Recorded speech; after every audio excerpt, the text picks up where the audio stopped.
하나님의 말씀 전도서 5장 1절에서 7절 말씀까지 우리 한 절씩 교독하도록 하겠습니다. 전도서 5장 1절에서 7절 말씀까지. 너는 하나님의 전에 들어갈 때에 내 발을 삼갈지어다. 가까이 하여 말씀을 듣는 것이 우매자의 제사 드리는 것보다 나으니 저희는 악을 행하면서도 깨닫지 못함이니라.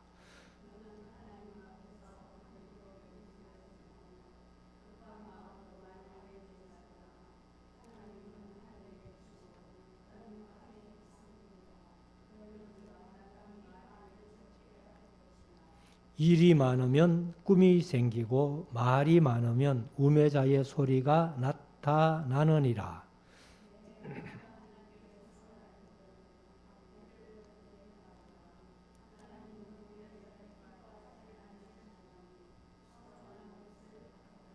서원하고 갚지 아니하는 것보다 서원하지 아니하는 것이 나으니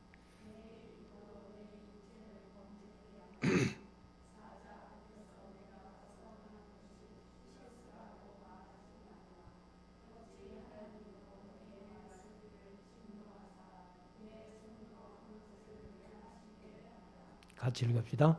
꿈이 많으면 헛된 것이 많고 말이 많아도 그러하니 오직 너는 하나님을 경외할지니라. 아멘. 한번 기도하겠습니다. 이제 우리 말씀을 묵상하는 시간인데요. 오늘은 전도서 5장 1절부터 20절까지 있는 말씀을 우리가 함께 묵상하면서 이렇게 또 하나님의 말씀을 순종하며 살아가기를 원합니다. 전도서는 솔로몬이 타락했다가 다시 하나님께로 돌아와가지고 그렇게 말년에 전도서를 썼다 이렇게 봅니다. 그래서 이 솔로몬이 이 세상 살아가면서 아마 유일하게 솔로몬 한 사람만 하나님께서 그렇게 허락하신 것 같은데 솔로몬이 마음이 원하고 눈이 원하는 거 안 해본 게 없다는 거예요. 다 해봤다. 해봤는데 결론은 헛되고 헛되며 헛되고 헛되니 모든 것이 헛되다. 그래서 제가 전도서 1장 2절을 불신앙의 눈에서 보면 다 헛되요. 다 헛되지만은 그러나 신앙의 눈으로 보면 아름다운 것들도 참 많다는 것을 우리가 한번 생각해 보면서 어떻게든지 우리가 말씀 붙들고 신앙 안에서 세상을 바라보면서 하나님이 천지 만물을 창조하시고 보시기에 좋았더라 보시기에 좋더라 보시기에 심히 좋았더라 말씀하셨듯이 우리가 참 아름다운 세상을 보아가면서 그렇게 신앙생활하며 이 세상을 살아갈 수 있기를 소원합니다. 그러면 전도서 5장 1절부터 한 절씩 읽으면서 20절까지 한번 묵상해 보겠는데 너는 하나님의 전에 들어갈 때에 개역개정은 하나님의 전을 집이라고 했습니다만 사실은 하나님의 전 그 당시는 예루살렘에 그 솔로몬 성전 하나밖에 없었죠. 그리고 또 나중에는 538년에 무너지고 이제 스룹바벨 성전이 들어서고 예수님 당시에는 사실 이제 헤롯 성전이 들어서 가지고 성전의 역사가 이어집니다만은 아무튼 하나님의 전, 하나님의 집에 들어갈 때에 내 발을 삼갈지어다. 그러니까 우리가 하나님의 집에 들어간다는 것은 오늘날 이렇게 예배당에 예배 드리러 오는 그런 상태를 얘기를 하는 거죠. 그래서 예배 드리러 올 때에 내 발을 삼갈지어다. 삼갈지어다가 뭐냐 하면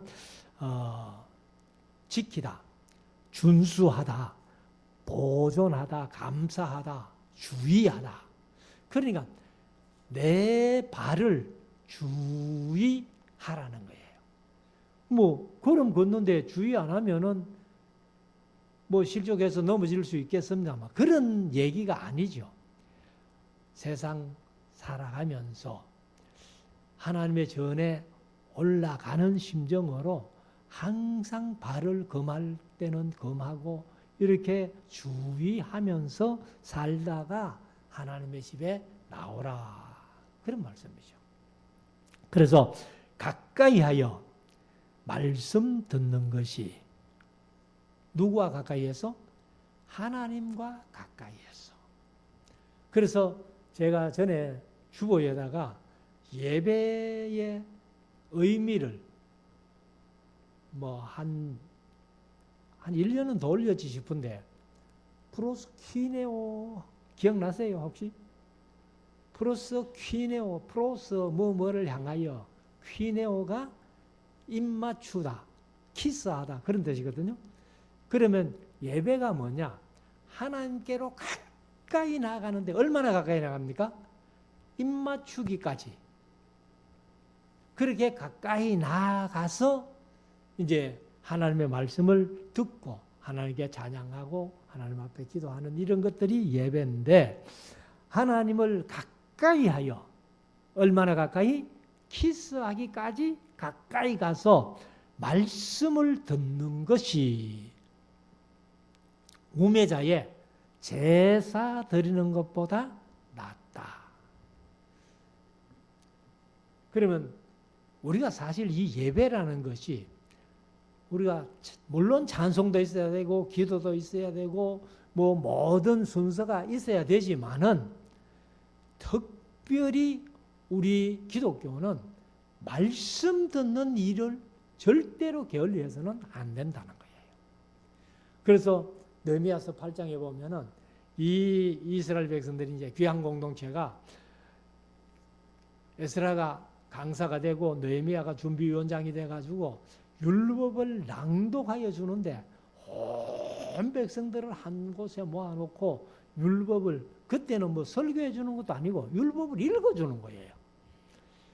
그리고 그 뒤에 보면은 이제 말씀을 얼마나 듣는가 하면은 낮 4분의 1을 말씀을 듣는 시간으로 그렇게 정해놨단 말이에요. 그럼 낮 4분의 1 같으면 보통 뭐 낮을 한 8시간으로 잡는데 최소한도 말씀 듣는 시간이 2시간은 돼야 된다는 거예요. 성경대로 하면.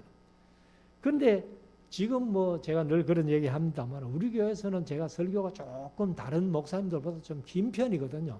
대화 설교를 하다 보니까 본문을 뭐 한 장씩 이렇게 하니까 조금 긴 편인데 다른 교회 같으면 난리가 납니다. 설교 길다고. 근데 뭐 우리 교인들은 이렇게 설교 길다고 잔소리하는 사람은 하나도 없잖아요. 어쨌든 그게 감사하죠.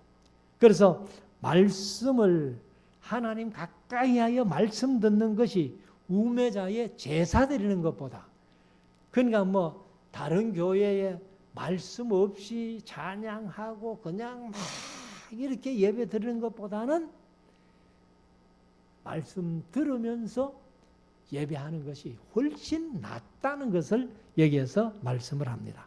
그래서 다시 한번 가까이 하여 말씀을 듣는 것이 우매자의 제사 드리는 것보다 나으니 저희는 악을 행하면서도 깨닫지 못함이니라.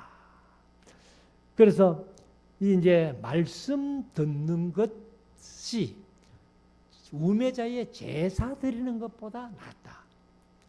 그런데 구약에 보면은 하나님 앞에 이스라엘 백성들이 제사하는데도 엉터리로 하는 제사가 많거든요. 우리가 말라기에서 봅니다만은 재물을 엉터리로 갖고 와가지고 자꾸 잡아가지고 불태워서 하나님 앞에 드린다고 하니까 하나님이 막 속이 상해가지고 어떻게 해요? 아이고 저 성전 문을 닫을 사람이 있으면 좋겠다. 그런 엉터리 제사 못하도록.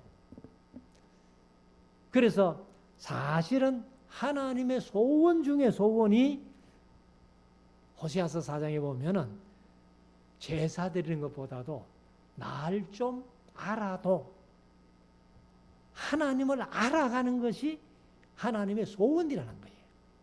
그래서 우리가 하나님을 알기 위해서는 이 성경 66권을 펴가지고 열심히 읽고 열심히 공부해야 하나님이 어떤 분이라는 것을 이해를 조금은 할 수 있다는 거예요. 그래서 우리가 하나님을 완전히 알 수 없지만은 여기 성경책에 기록된 것만을 가지고도 하나님을 충분히 알 수 있다는 거예요. 하나님이 그게 소원인데 지금 교회마다 성경을 66권 이렇게 가르치는 교회가 없고 하나님의 마음, 하나님의 심정으로 성경을 읽는 교회도 그렇게 없다는 거예요. 그래서 사실은 사무엘서 15장 22절에 보면은 사울에게 얘기를 하죠. 사무엘이 가로되 여호와께서 번제와 다른 제사를 그 목소리 순종하는 것을 좋아하심 같이 좋아하시겠느냐? 그러니까 하나님의 말씀 듣고 그 말씀을 순종하는 것을 하나님이 기뻐하시지 형식적으로 제사하고 요즘 예배드리고 그걸 원치 않는다는 거예요. 그래서 순종이 제사보다 낫고 듣는 것이 수양의 기름보다 낫다. 수양을 잡아가지고 태워서 제사하는 것보다 말씀 듣는 게 낫다는 거예요. 자, 2절. 너는 하나님 앞에서 함부로 입을 열지 말며 급한 마음으로 말을 내지 말라. 그러니까 한마디로 말씀드리면 입 조심해라, 말 조심해라. 말을 내지 말라. 하나님은 하늘에 계시고 너는 땅에 있음이니라. 그런즉 마땅히 말을 적게 할 것이라. 이게 이제 이 말씀만 봐도 자, 하나님이 우리 솔로몬이 이제 얘기를 한 겁니다만은 뭐 솔로몬이 얘기하지만은 우리가 이제 하나님의 말씀으로 받는 것 아니에요. 그러면은 우리가 기도한다고 할 때에 기도를 말을 많이 해야 하나님이 들으실 줄로 지금 착각을 하고 있는 거예요. 그래서 다른 교회 가면 막 기도를 막 길게 하는 걸 원해요. 근데 예수님도 마태복음에 보면은 바리새인들이 기도를 길게 하는 거, 그리고 사거리에 서가지고 손을 높이 들고 사람들이 막 보란 듯이 나는 이렇게 기도한다. 그런 것을 보고 예수님이 얼마나 책망하셨어요. 바리새인들이 그랬거든요. 그러니까 뭐 마태복음 23장에 보면 와 있을진저 외식하는 서기관들과 바리새인들이요. 그렇게 책망을 했다는 거예요. 그래서 우리가 말을 하나님 앞에도 너무 많이 하는 걸 하나님이 원치 않아 하신다. 그래서 우리가 기도도 짧게 하면서 내 마음에 있는 소원을 의심 없이 기도해야 된다. 그러면 기도하고도 의심하면은 바람에 나는 불려가는 배같이 응답이 안 된다는 것으로. 그래서 야고보서 3장 2절에 보면은 우리가 다 실수가 많으니 만일 말에 실수가 없는 자면 곧 온전한 사람이라 능히 그 온 몸도 굴레 세우리라. 그러니까 말에 실수가 없으면 온전한 사람이다. 온전히 사실은 완전이거든요. 그러니까 사람이 완전해지려면요 말이 많으면 안 돼요.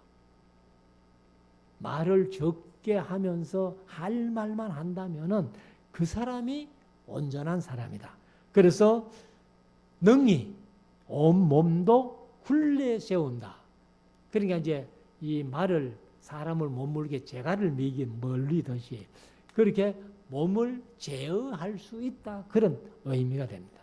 그래서 3절에 가면은 일이 많으면 꿈이 생기고 말이 많으면 우매자의 소리가 나타나느니라. 그냥 일을 열심히 많이 하면은 꿈이 생긴다는 거예요. 아, 이렇게 해서 어떻게 더 나은 일을 해야지, 더 나은 일을 해야지, 이렇게 꿈이 생기는데 말이 많으면 우매자의 소리가 나타나. 어리석은 자의 소리가 그 말 속에 나타난다는 겁니다. 자, 4절 네가 하나님께 서원하였거든 갚기를 더디게 말라. 하나님은 우매자를 기뻐하지 아니하시나니 서원한 것을 갚으라. 사실 이제 서원한 것을 갚으라는 말씀은 신명기에서 말씀을 하고 있는데, 신명기 23장 21절에 보면 내 하나님 여호와께 서원하거든 갚기를 더디하지 말라. 내 하나님 여호와께서 반드시 그것을 네게 요구하시리니 더디면 내게 죄라. 그러니까 하나님 앞에 서원해 놓고 그것을 더디 한다면은 그것이 죄라는 거예요. 그래서 예수님은 신약시대에 와가지고 맹세하지 말라. 맹세하는 것이 서원이거든요. 그러니까 하늘로도 말고 땅으로도 말고 이 예루살렘 성으로도 하지 말아라. 왜? 하늘은 하나님의 보좌요, 땅은 하나님의 발등상이고 바로 예루살렘은 임금의 성이기 때문에, 그래서 하늘로도 말고 땅으로도 말고 예루살렘 성으로도 맹세하지 마라. 서원하지 마라. 그래서 10편 15편 4절에 가면은 그 마음에 서원한 것은 해로울지라도 변치 아니하며. 그러니까 내가 하나님 앞에 서원했으면 내가 서원을 갚으려면은 내게 엄청난 손해가 날 텐데 그걸 할까 말까 주저하지 말라. 손해가 나도 서원했거든 갚아라. 그런 얘기죠. 그래서 5절에 가면은 서원하고 갚지 아니하는 것보다 서원하지 아니하는 것이 나으니. 그 말이 진리죠. 서원하고 안 갚는 것보다는 서원 안 하는 게 훨씬 낫다. 그래서 6절에 내 입으로 네 육체를 범죄케 말라. 사자를 이제 그 말라크 하면은 이제 천사, 그 개정은 천사라고 번역했어요. 그래서 이제 천사와 사자는 좀 달라요. 천사가 하나님의 사자 역할을 하기 때문에 천사라고 해도 되지만은 이 말라크라는 말이 사람이 보냈을 때는 하나님이 보낸 천사가 아니잖아요. 그래서 이제 사자가 맞아요. 천사라고 번역된 것은 몰라요. 제가 볼 때는 조금 사자보다는 못하지 않나 이렇게 생각을 하는데, 사자 앞에서 내가 서원한 것이 실수라고 하지 말라. 내가 실수해서 서원했다 그 소리 하지 말라는 거예요. 그래서 어찌 하나님으로 내 말소리를 진노하사 내 손으로 한 것을 멸하시게 하랴. 그래서 우리가 말을 함부로 하고 많이 하고 급하게 하고 사려 분별 없이 경솔하게 자꾸 하다가 서원한 것도 잊어버리고 서원을 안 갚으면은 그것이 오히려 내 하나님의 분노를 사고 그리고 하나님이 멸하실 것이다 까지 이렇게 말씀을 합니다. 자, 7절. 꿈이 많으면 헛된 일이 많고. 사실 우리 어릴 때 니 뭐 될래? 대통령요, 장관요, 어떻고. 사실 아이들에게 꿈을 물으면 그런 얘기를 수없이 하는데 그 꿈이 다 이루어진다면 얼마나 좋겠어요. 근데 꿈이 많으면 헛된 꿈도 많다는 거예요. 그리고 말이 많아도 그러하니 어떠하니? 헛된 것이 많으니 그 말이에요. 그러니까 말을 할 말만 해야 되는데 말을 많이 하다 보니까 헛된 말이 자꾸 나온다는 거예요. 그래서 오직 너는 하나님을 경외할지니라.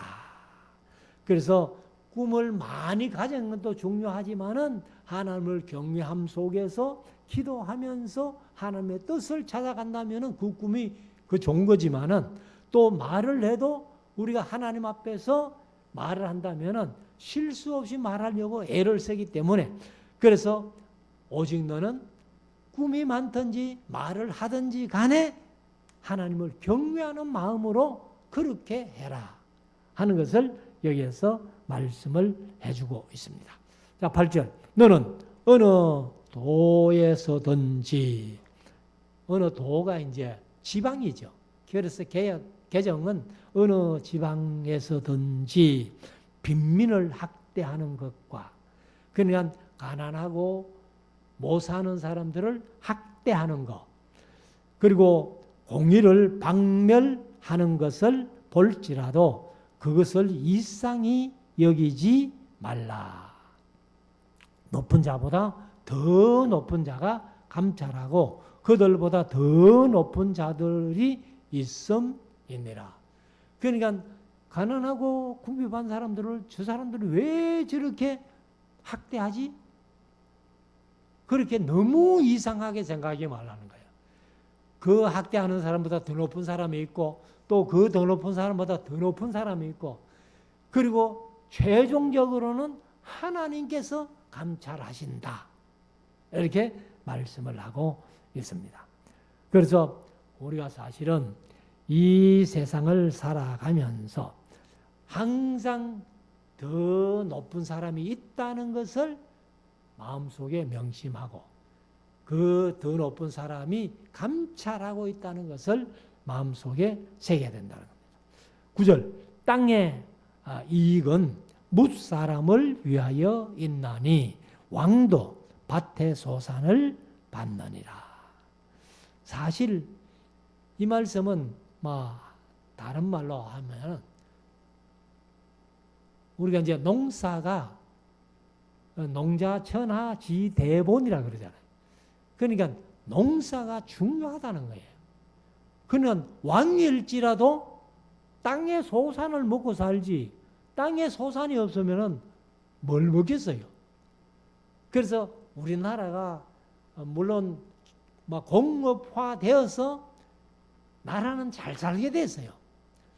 그런데 농사 잘 짓던 땅을 공장지대로 바꾸어가지고 그렇게 이제 공업화를 만들어가지고 아마 나중에 가면은 우리나라가 농사 짓는 것으로 자급자족이 안 돼가지고 지금도 쌀을 많이 수입해 오잖아요. 아마 어려움을 또 겪을 때가 있을 거예요. 그래서 아무튼 농사가 중요하다는 것.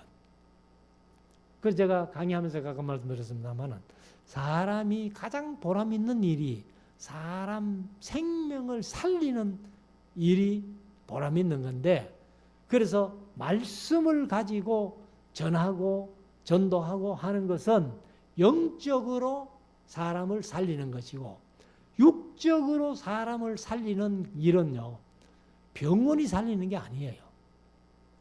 먹거리가 살린다. 먹거리. 그러니까 농사가 사람을 살리는 거예요. 그래서 사람이 먹어서 해롭지 않도록 농약을 안 치면 좋죠. 그리고 비료를 적게 쓰고, 그리고 이제 비료도 퇴비 같은 걸 만들어 가지고 이렇게 사람의 먹거리 먹어서 절대로 해롭지 않도록 그렇게 하는 것이 사람을 생명 살리는 거예요. 그러니까 세상에서 가장 보람 있는 일이 아마 농업이다. 근데 지금 우리나라에 농사 짓는 사람들 보면은 어떻게 해요? 그냥 빛깔 좋게 과일을 보기 좋게 만들기 위해 가지고 온갖 농약 다 치고 이래 가지고, 그래 한국 사람들은 이 무조건 색깔이 좋아야 되고 굵어야 되고 빛깔이 좋아야 팔아먹는 거예요. 그 우리 저 삼촌 얘기인데, 우리 삼촌 얘기인데, 제가 농토교회 심호하면서 자연농업을 이제 세미나를 제가 받고 와가지고 삼촌한테 가서, 삼촌 이 농사 짓는데 이래 농사지가 안 되잖아요. 그래가지고 억지로 설득해가지고 삼촌이 자농교육 받고 오게 하고, 그래서 자농교육을 받고 오시더니만은 바로 자농을 시작을 했어요. 그래서 가수원에다가 그냥 이제 저농약, 그러니까 사과 그거 한번 수확하는데 봄부터 수확할 때까지 약을 한 20번 내지 25번을 칩니다. 그래서 뭐 갑자기 끊을 수는 없고 점점 이제 약을 숫자를 줄여가지고 그래서 약을 쳐도 이제 사람이 먹어서 해롭지 않도록 그래서 제가 잔홍 교육 받을 때에 그 조항규 집 이제 지금은 장로가 됐습니다만은 그 조항규 장로님이 이제 강의를 그렇게 하셔요. 이제 사과밭에 약을 치는데 약을 전부 천연 재료로 만드는 거예요. 천연 재료로. 그래 만들어 가지고는 이렇게 약 치다가 막 목마르면 그거 한번 푹 떠가지고 마시고 또 약 치고 그 약을 그냥 퍼반실 정도로 그렇게 만들어 가지고 이제 약을 치는 거예요. 그리고 이제 밭에 풀도 절대로 제초제 못 쓰게 하거든. 그러니까 삼촌이 그걸 배워와 가지고 이제 사과 농사를 짓는데 제초제를 안 치니까 풀이 얼마나 자랍니까? 얼마나 자라니까 우리 할머니는 밥만 먹으면서 호메이 들고 나가가지고 그 사과밭에 풀 매는 게 일인데 풀을 그렇게 자라게 해놓으니까 뭐 얼마나 할머니가 잔소리를 많이 하고 그랬는데 이 사과를 농사를 지어가지고 값을 얼마나 많이 받았는지 제가 이제 농촌교회에 있을 때 거기도 교인들이 거의 과수원을 많이 하는데 그때에 제일 좋은 사과 골라가지고 제일 크고 좋은 거 한 상자에 15,000원인가 받을 때 한 상자에 15,000원인가 받을 때 삼촌 집에 가보니까 사과를 골려 담는 것도 아니에요. 그냥 뭐 한 상자 이렇게 채워가지고 담아가지고 34,000원을 받았다는 거예요. 그 배를 더 받았잖아요. 그래서 이제 그 중간 이제 상인이 이분이 이제 삼촌하고 계약을 해가지고 무조건 삼촌 사과는 자기가 다 사가간다. 이래가지고는 이분이 이제 서울 갖다 파는 거예요. 그러니까 서울 사람들이 그 사과를 딱 먹어보더니만은, 이야, 사과가 어떻게 이렇게 마실 수가 있나. 그러다가 이제 삼촌 사과 다 팔리고, 그리고 이제 중간 상인이 또 사과 내놔라. 그러니까 삼촌처럼 농사 짓는 게 없으니까 그렇게 비슷하게 짓는 사람들 사과를 줘놓으면은 이제 서울 가가지고 또 그걸 팔아놓으면은 서울 사람들이 먹으면서 고개를 갸우뚱 한다는 거예요. 옛날 그 맛이 아니라는 거예요. 그러다가 이제 그런 사과도 다 나가고 일반 사과 떡 갖다 주놓으면 안 산다는 거예요. 그러다가 이 중간 상인이 삼촌하고 무슨 일이 생겼는지 소식도 없이 끊어져 버린 거예요. 그러니까 삼촌이 이 사과를 농사를 지어가지고는 옛날처럼 짐을 매가지고 이제 부산에 갔다 팔러 간 거예요. 부산에 팔러 갔더니만은 사과가 빨갛게 빛이 나야 되는데 이거는 가을에 그냥 사과 떨어질 때도 잎이 시퍼렇게 그냥 잎이 그냥 붙어 있으니까 사과 색깔이 안 나는 거예요. 사과가 시퍼러이 그러니까 보통 사과보다도 값을 더 작게 쳐주는 거예요. 그래가지고 삼촌이 막 성질이 나가지고 사과나무 다 비뿌리고 거기에 이제 복숭아 심어가지고 또 복숭아 하다가 지금은 농장도 팔고 이제 없습니다만은 여튼 농사가 사람의 생명을 살리는 거예요. 그래서 여기도 이제 9절 말씀 땅의 이익은 뭇사람을 위하여 있나니 왕도 밭에 소산 안 먹고 못 살잖아요. 그래서 농사가 그렇게 중요하다. 10절 은을 사랑하는 자는 은으로 만족함이 없고 그러니까 돈 하지만은 돈은요 아무리 모아도 만족이 없어요. 내 이만큼 벌었으면 됐다 이게 없다는 거예요. 그리고 풍요를 사랑하는 자는 소득으로 만족함이 없나니. 그러니까 농사 잘 지어야지 잘 돼가지고 농사를 풍성하게 거두어도 또 욕심이 생겨가지고 더 잘 짓고 싶은 그런 욕심이 있다는 거예요. 그래서 음란이 이것도 헛되도다. 11절 재산이 더하면 먹는 자도 더하나니, 사실 이제 재산이 많아지면은 입이 더 많아지잖아요. 뭐 일꾼들이라도 드려야 되고 뭐 섬이라도 드려야 되고 하니까, 그러니까 먹는 입도 더 많아진다는 거예요. 그래서 재산이 더하면 먹는 자도 더하나니 그 소유주가 눈으로 보는 것 외에 무엇이 유익하랴.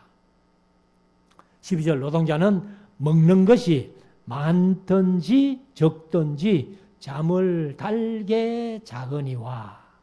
사실은 우리가 시편 127편에 보면은 내 손이 수고한 대로 먹을지라 하고, 그리고 이제 하나님이 사랑하시는 자에게는 잠을 주시는도다. 사실 하나님이 그냥 잠을 주시는 게 아니에요. 낮에 노력하고 수고할 때에 그 수고함으로 내가 먹을 수 있고, 그리고 이제 그 노동을 했기 때문에 피곤하니까 밤에 잠을 달게 잘 수 있는 거예요. 그래서 노동자는 먹는 것이 많든지 적든지, 뭐 많으면 배불러서 자고 적으면 조금 부족하게 먹고도 잠을 잘 자는데, 부자는 배부름으로 자지 못하느니라. 사실 부자는 배가 불러도 잠이 안 오고, 또 돈이 너무 많아도 염려 근심 때문에 잠을 못 잔다는 거예요. 자, 13절 내가 해 아래서 큰 패단되는 것을 보았나니 곧 소유주가 재물을 자기에게 해 되도록 지키는 것이라.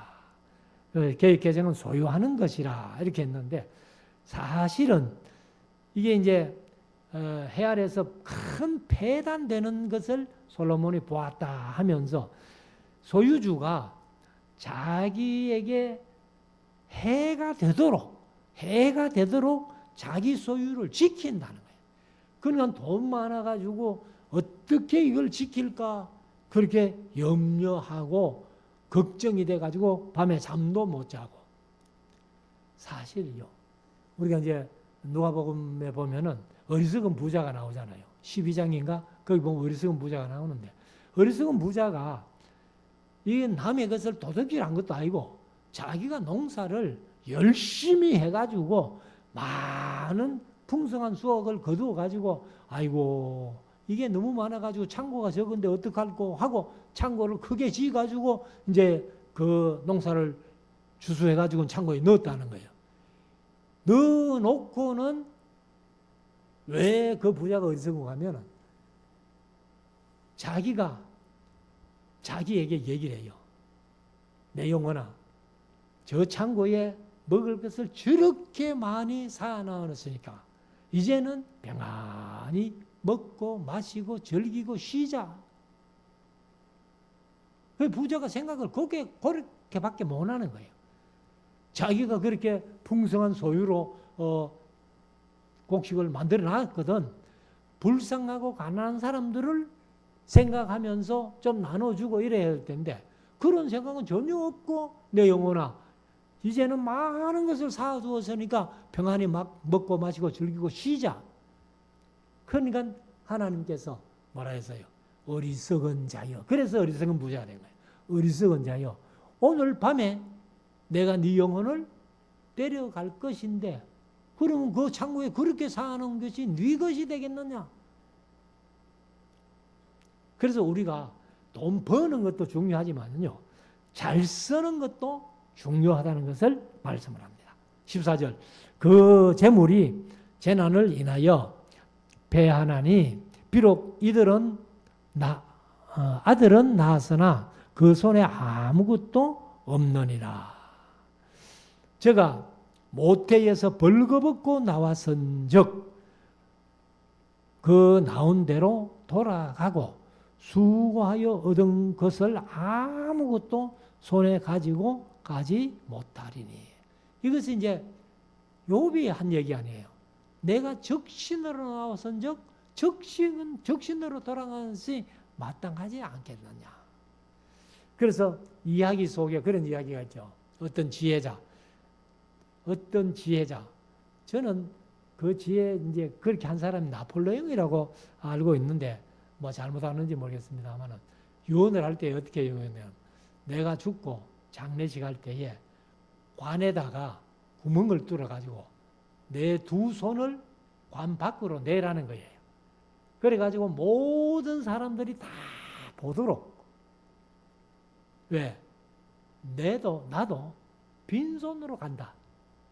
아무것도 갖고 가는 거 없다. 빈손으로 간다. 그걸 보여주기 위해서 그렇게 했다는 거예요. 그래서 여기 15절에는 아무것도 갖고 갈 수 없습니다. 우리가 욥의 고백대로 내가 적신으로 왔은즉 벌거벗고 왔은즉 벌거벗고 돌아가는 것이 마땅하다. 16절 이것도 대단한 배단이라. 이거 뭐 우리 번역에는 대단한은 없죠. 그래서 원문에는 이제 대단한 배단이라. 어떻게 왔든지 그대로 가리니 바람을 잡으려는 수고가 저에게 무엇이 유익하랴. 그렇다고 뭐 내가 적신으로 왔으니까 갈 때도 그냥 적신으로 가는데 이 세상 그냥 가만히 있다가 그냥 가면 되겠네. 그것도 어리석은 생각이죠. 하나님이 이제 일하도록 명령하셨고 그리고 노동하도록 명령하셨으니까 우리가 하나님의 뜻대로 일해서 먹고 살다가 좋은 일 하다가 하나님의 뜻을 이루어 가다가 그때 죽으면은 이제 모든 것을 세상에 남겨두고 빈손으로 가는 그것이 인간이라는 거예요. 17절 일평생을 어두운 데서 먹으며 번뇌와 병과 분노가 저에게 있느니라. 그러니까 뭐 일평생 뭐 직장 생활하면서 세상 살아가면서 사업하면서 이렇게 모든 것을 하면서도 건강하면 하게만 하면 또 얼마나 좋아요.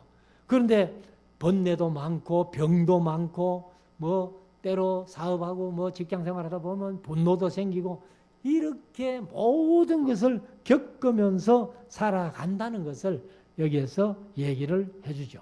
그래서 18절에 가면 사람이 하나님의 주신 바 그 일평생에 먹고 마시며 해 아래서 수고하는 모든 수고 중에서 낙을 누리는 것보다 선하고 아름다움을 내가 보았나니 이것이 그의 분복이로다.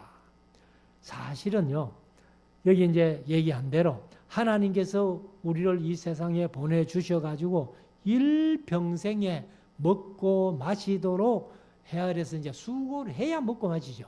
그래서 수고하는 모든 수고 중에서 낙을 누리는 것보다 그래서 어쩔 수 없이 먹고 마시기 위해서 하는 게 아니고 즐거운 마음으로 일해서 먹고 마시는 것보다 선하고 아름다움을 내가 보았다. 그래서 낙을 누리는 것이 선하고 아름답다는 거예요. 이것은 바로 하나님께서 우리에게 주신 분복이다. 사실 뭐 지금은 세상이 참 어렵기 때문에 돈 있는 사람들은 돈을 자식들에게 유산으로 줘가지고 잘 살지만은 가난한 사람들은 자식에게 아무것도 준 게 없으니까 자식이 또 가난을 대물림 받는 그런 불합리한 세상을 살아가고 있습니다만은 아무튼 우리가 하나님께서 주신 어떤 수고를 통해 가지고 낙을 누리는 것보다 더 좋은 것이 없다. 이것이 바로 하나님이 우리에게 주신 분복. 분복이 뭐냐면은 여기 개정은 몫이라는 거예요. 어떤 목. 그것을 이제 얘기를 합니다. 19절. 어떤 사람에게든지 하나님이 재물과 부여를 주사 능히 누르게 하시며 분복을 받아 수고함으로 즐거워하게 하신 것은 하나님의 선물이라. 이것도 하나님의 선물이라는 거예요. 그러니까 자기 하는 일이 즐거운 사람, 자기 하는 일이 즐거운 사람은 그게 하나님께서 주신 복이라는 것을 깨닫고 그래서 즐겁게 일한다는 거예요. 그래서 이 땅에서 이런 믿음, 이런 생각을 가진 사람이 복이라는 거예요. 그 하나님은 모르면 자기 신세 한탄이라고 안 되면 한탄하고 그 심지어 자살해버리고 이런 사람들도 많이 있잖아요. 마지막 20절. 저는 그 생명에 깊이 관념치 아니하리니 이는 하나님이 저의 마음에 기뻐하는 것으로 응답하심이니라. 그러니까 이 세상을 살아가면서 하나님께서 주신 분복을 즐거워하면서 누리면서 사는 사람은 바로 자기 생명의 날을 깊이 관념치 아니한다. 그러니까 내가 세상을 얼마나 살지 그런 거 생각하지 아니하고 주신 즐거움을 누리며 일하면서 하나님이 내게 주셨다는 것을 기쁜 마음으로 받아들여서 일하는 그것이 좋다는 거예요. 하나님의 응답이라는 거예요. 그래서 우리가 이런 마음들 가지고 이 세상을 믿음으로 자신 있게 살아가는 그런 우리 모두가 될 수 있기를 주의 이름으로 축원합니다. 기도드리겠습니다.